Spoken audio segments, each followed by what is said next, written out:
Hello বন্ধুরা, আবার একটা নতুন ভিডিও নিয়ে চলে আসলাম। দেখো ঝিঙ্গা দিয়ে আলু দিয়ে পোস্ত করব। দেখো এখানে ঝিঙ্গা ভালো করে কেটে বড় বড় টুকরো করে নিয়েছি, ভালো করে কেটে ধুয়ে নিয়েছি। এখানে আলু ধুয়ে নিয়েছি, একটা গোটা পেঁয়াজ একটু কালো জিরা সম্বাদ দিয়ে দিলাম। সকালে ভাজা আলু ভাজার তেল ছিল, ওর মধ্যেই বসিয়ে দিলাম। আগে একটু আলুটা ভেজে নেবো, তারপরে ঝিঙ্গাটা দেবো।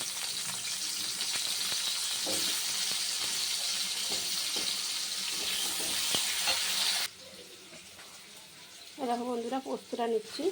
পোস্তটা একটু বেশি দেবো, অল্প একটু সর্ষে দেবো। এটা গরম জল দিয়ে ভিজিয়ে রাখবো। দেখো মগে গরম জল করে নিয়েছি।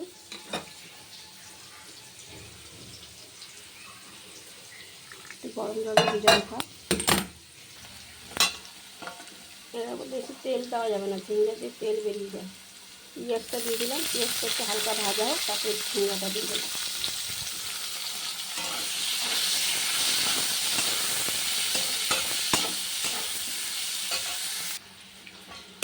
এবার পেঁয়াজটা ভাজা হয়ে গেছে, আর ঝিঙ্গাটা দিয়ে দিলাম।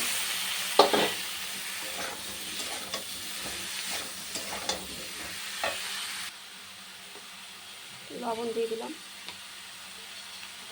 হলুদ দিয়ে দিলাম।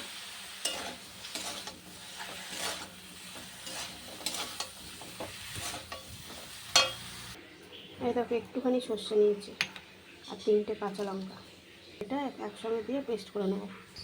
এই দেখো হয়ে গেছে পোস্ত আর সর্ষেটা পেস্ট করা। এই দেখো এটা হয়ে গেছে, আবার পোস্তটা দিয়ে দেবো।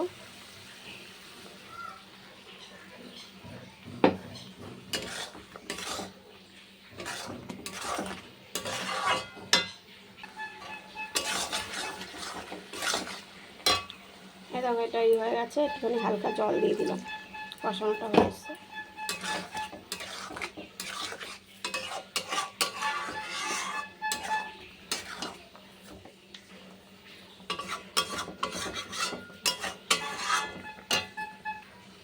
দেখো হয়ে এসছে, একটুখানি চিনি দিয়ে দিলাম।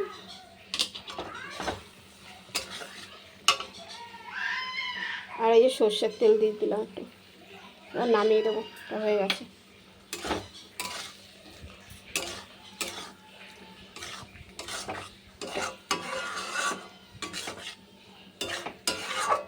হয়ে গেছে। এরকম আমার এটা রান্না কমপ্লিট হয়ে গেছে। তোমরা এরকম করে বানিয়ে খেয়ে দেখবে, ভালো লাগবে। আর ভিডিওটা ভালো লাগে একটু শেয়ার করো, একটু ফলো করো।